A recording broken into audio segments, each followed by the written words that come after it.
घमंडी साधु। एक जंगल में एक साधु बहुत सालों से तपस्या कर रहा था। वह एक पेड़ के नीचे बैठकर अपनी तपस्या में मगन था। उस जगह पर पानी की बाढ़ आ गई।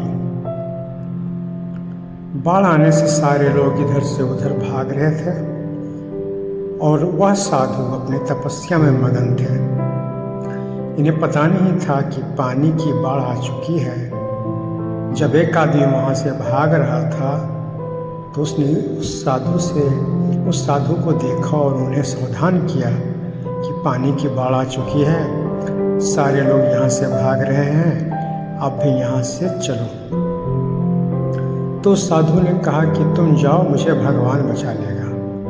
कुछ देर के बाद पानी साधु के गले तक आ गया।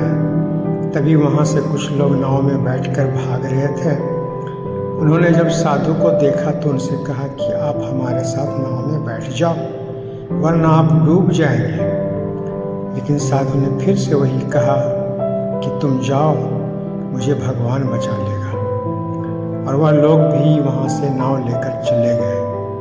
थोड़ी देर के बाद जब पानी बढ़ने लगा तो वह साधु एक पेड़ पर चढ़ गया। तभी वहाँ से एक हेलीकॉप्टर गुजर रहा था जो लोगों को बचा रहा था।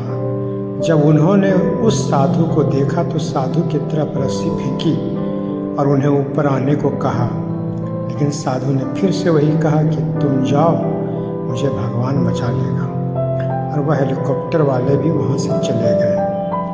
धीरे धीरे पानी बढ़ने लगा और वह साधु पानी में डूबकर ही मर गया। जब वो मरने के बाद भगवान के पास पहुँचा तो उसने भगवान से कहा कि मैंने आपकी इतनी तपस्या की, इतना आपको रात दिन याद किया, आपने मुझे बचाया क्यों नहीं? तो भगवान ने कहा, अरे बेवकूफ़, तुझे बचाने के लिए 3 बार मैंने ही तो उन तीनों इंसानों को भेजा था।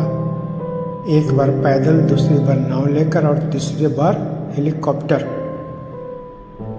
इस कहानी से हमें ये सीख मिलती है कि खुदा हमेशा किसी न किसी को ज़रिया बनाकर भेजता है हमारी मदद करने के लिए, लेकिन हम अपने घमंड में उन्हें पहचान नहीं पाते और ऐसे मौके हाथ से गंवा देते हैं।